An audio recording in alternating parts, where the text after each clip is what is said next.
কিন্তু ইতিপূর্বে আমার ঘরের কাজগুলা করে দিয়া চলে গিয়েছে। আমিরুল মুমিনিন হযরতে ওমর দ্বিতীয় দিন আইসা যখন বুড়িমার ঘরের কাজ পাই নাই, এবার তিনি চলে গেলেন। মনে মনে ভাবতেছেন, প্রথম দিন আমি ফজরের পরে আসলাম, আইসা বুড়িমার ঘরের কাজ আমি পাই নাই। দ্বিতীয় দিন আমি আবার আসলাম ফজরের সময়, ফজরের সময় আইসাও আমি বুড়িমার ঘরের কাজ পাই নাই। তাহলে আমি আগামীকাল ফজরের পরও আসবো না, ফজরের সময়ও আসবো না। আমি আগামীকাল তাহাজ্জুদের ওয়াক্তে আসবো, আইসা তারপরে আমি স্বেচ্ছায় বুড়িমার ঘরের কাজগুলো করে দেব।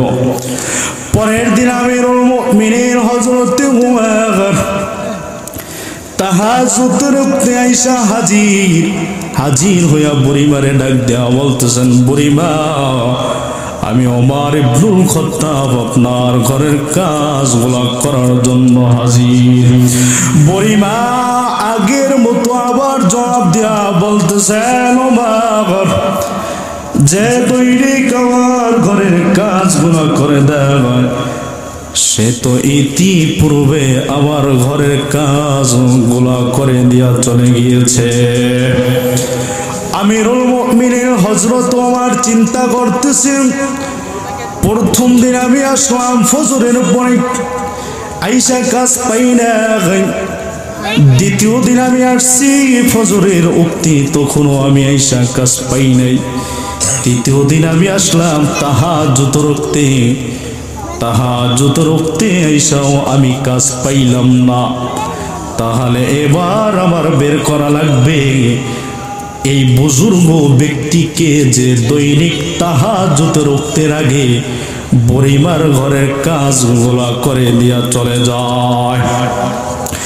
আমিরুল মুমিনিন হযরত ওমর পরের দিন এশারের পর ওই বুড়িমার বাড়ির সামনে একটা ঝুপির মধ্যে লুকাইয়া রইলেন।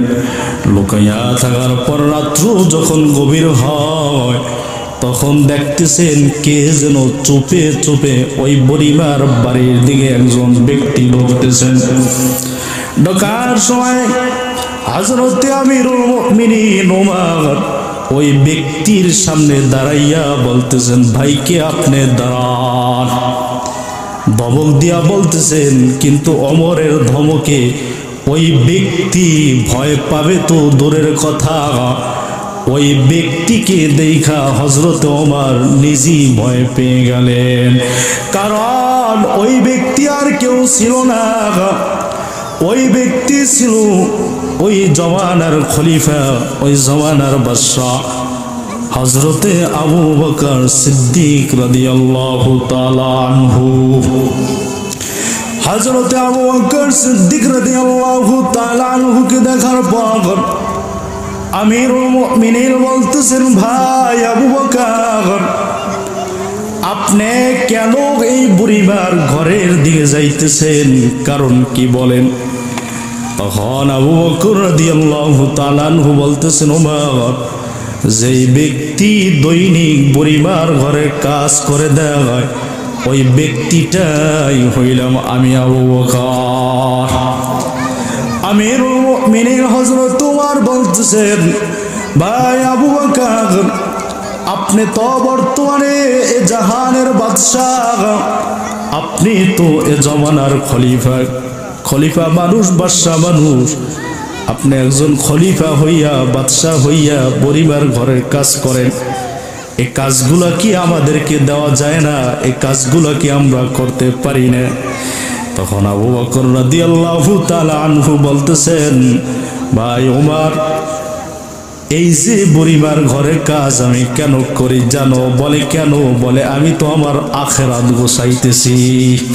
কারণ কিয়ামতের ময়দানে যদি আল্লাহ পাক রব্বুল আলামিন আমি আবু বকরকে জিজ্ঞাসা করে, আবু বকর আজ তুমি আমি আল্লাহর দরবারে যে আমল পেশ করবা এমন কোন আমল আছে নাকি যে আমলের বিনিময় তোমাকে আমি মাফ করে দেব, বিনিময় জান্নাত দান করব? আমি আবু বকরের এমন কোনো আমল নাই যে ওই দিন আল্লাহর দরবারে আমি আমল পেশ করব। এজন্য আমি আবু বকর গোপনে আইসা পরিবার ঘরের কাজগুলা করে দিয়া যায় আর বিভিন্ন কাজ করি। কিয়ামতের ময়দানে যখন আল্লাহ পাক রব্বুল আলামিন আমলের হিসাব নেবেন, তখন আমি আবু বকর আল্লাহ পাক রব্বুল আলামিনের সামনে এই আমল পেশ করব। তাহলে আবু বকর সম্পর্কে আল্লাহর হাবিব পয়গম্বর বলেন, উম্মতের মধ্যে আমার উম্মত এখন থেকে নিয়ে কিয়ামত পর্যন্ত যত উম্মত আসবে সমস্ত উম্মতের আমল যদি এক জায়গায় রাখা হয় আর অন্য জায়গায় যদি আবু বকরের আমল রাখা হয়, তাহলে আবু বকরের আমলের পালাই ভারী হয়ে যাবে। তাহলে সেই আবু বকরের আখিরাত নিয়ে কত চিন্তা, কত ফিকির।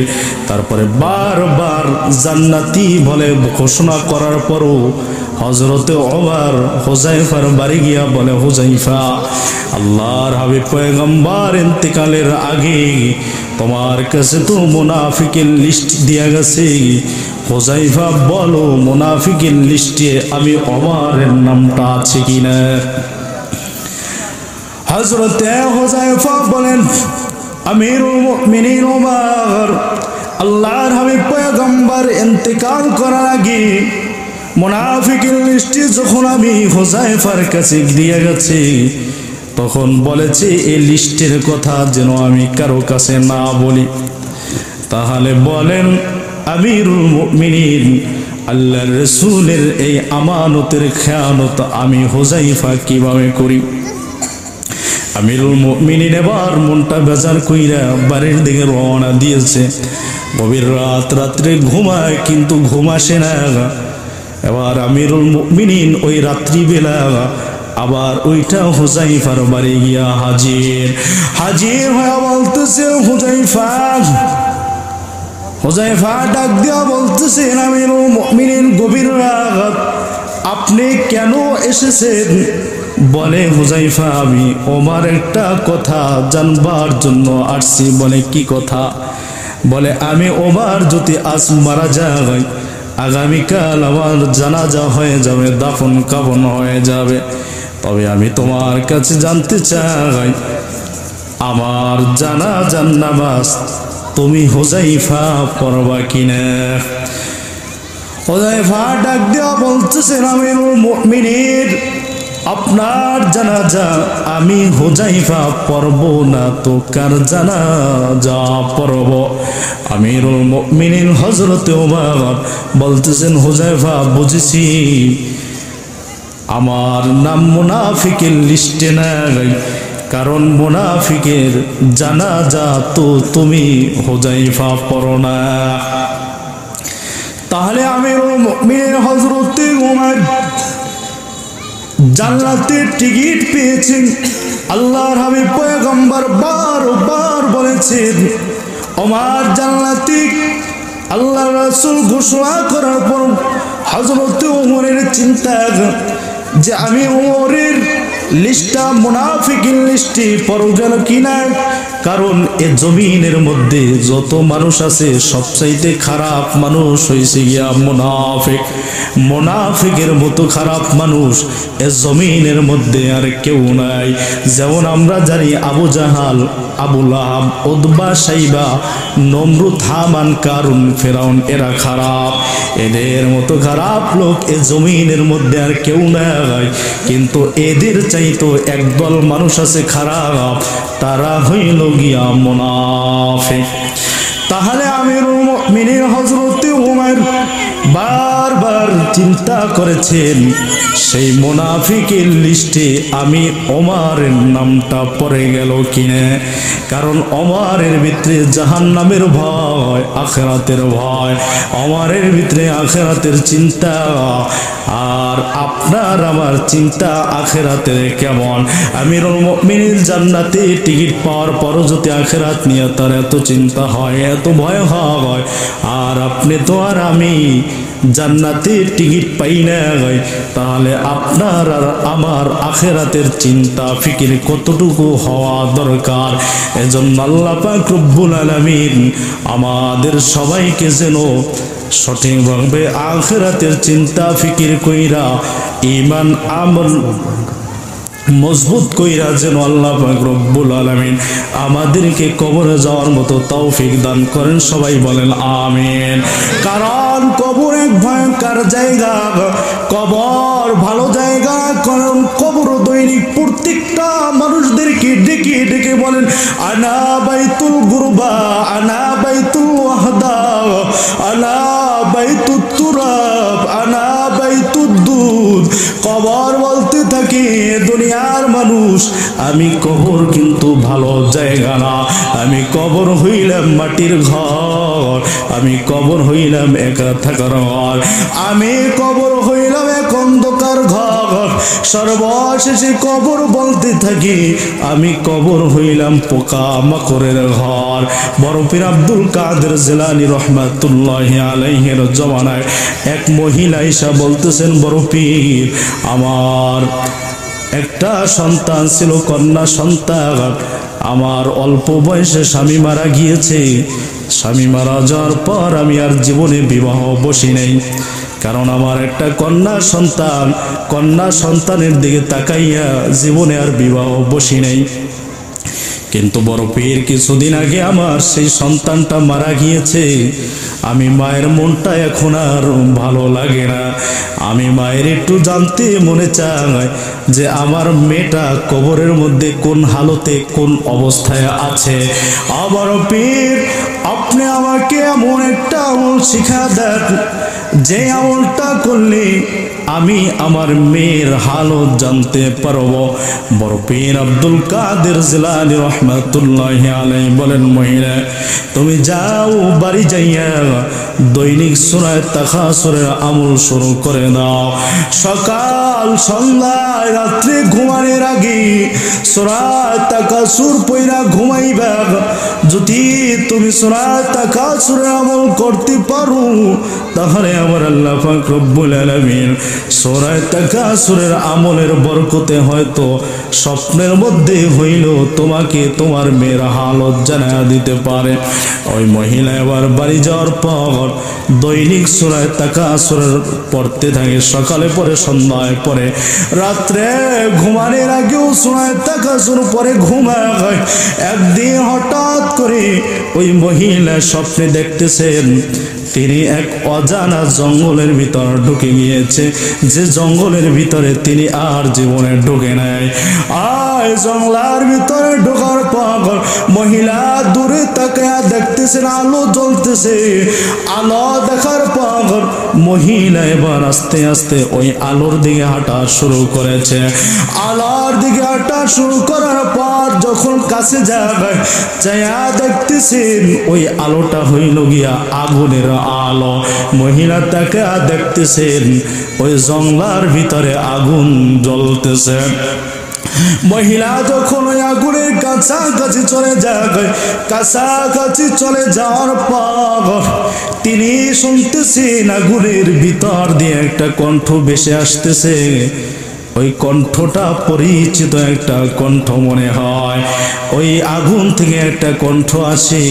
ওই আগুন থেকে বলতেছেন একটা মেয়ের কণ্ঠে যে মা, আমি দুনিয়ায় থাকা অবস্থায় তো তুমি কোনোদিন আমাকে কোনো কষ্ট দাও নাই, আমার কোনো কষ্ট তোমার সহ্য হয় না, কোনোদিন আমাকে কোনো কষ্টের কাজ করতে দাও না।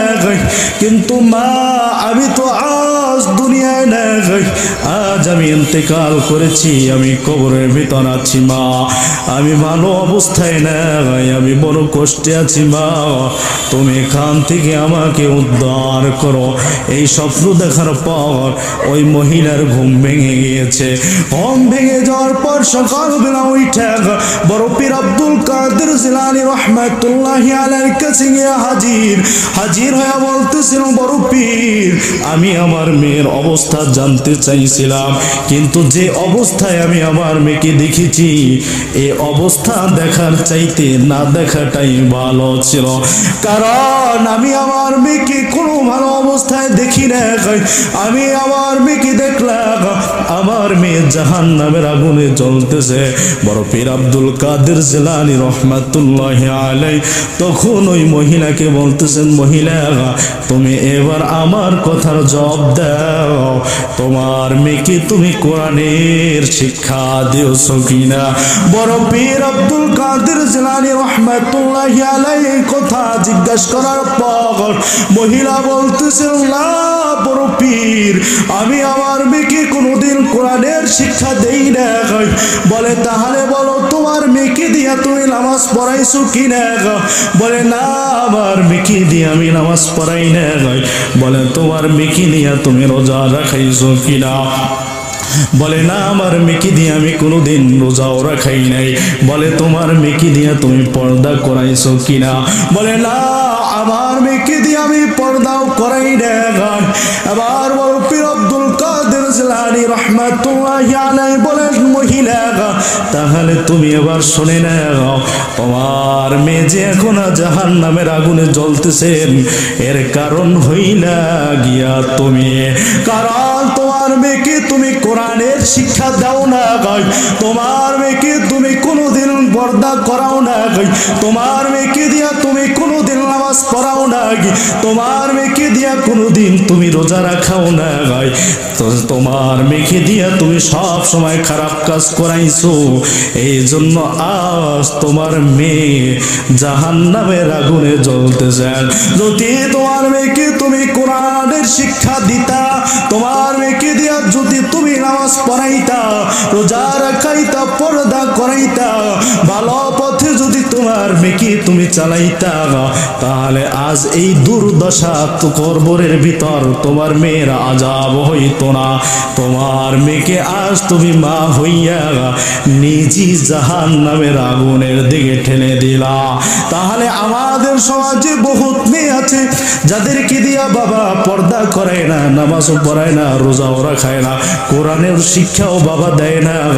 এই জন্য কিয়ামতের ময়দানে একটা মহিলা 5 জন ব্যক্তিকে জাহান্নামের ভিতর ফালাইবে, তার মধ্যে 1 নাম্বার হবে তার বাবা। আল্লাহ পাক রব্বুল আলামিনের দরবারে একটা মেয়ে কিয়ামতের ময়দানে বলবেন, আল্লাহ আমার বাবা আমাকে দিয়া পর্দা করায় নাই, কোরআন শিখায় নাই, নামাজ পড়ায় নাই, রোজা রাখায় নাই, যদি আমার বাবা মা এগুলা যদি আমাদেরকে দিয়া করাইতো তাহলে আজ আমাদের এই দুর্দশা দেখতে হতো না, আজ আমাদের তাহলে জাহান্নামে যাওয়া লাগতো না। তাহলে কিয়ামতের ময়দানে মা বাবার কারণেও কিন্তু সন্তানেরা জাহান্নামে যাবে, আবার জান্নাতেও যাবে। যখন মা বাবার কারণে সন্তান জাহান্নামে যাবে, আল্লাহ পাক রব্বুল আলামিনের দরবারে বলবেন, আল্লাহ যেই মা বাবার কারণে আজ আমরা জাহান্নামে যাইতেছি, আগে ওই মা বাবাকে জাহান্নামে ফালান, তারপরে আপনি আমাদেরকে জাহান্নামে ফালান। আল্লাহ পাক রব্বুল আলামিন আমাদের সবাইকে যেন আখিরাতের সঠিকভাবে চিন্তা ফিকির করে তারপরে যেন আল্লাহ পাক রব্বুল আলামিন কবরে যাইতে পারি, আমরা এই তৌফিক যেন আল্লাহ পাক রব্বুল আলামিন আমাদের সবাইকে দান করেন। সবাই বলেন আমিন।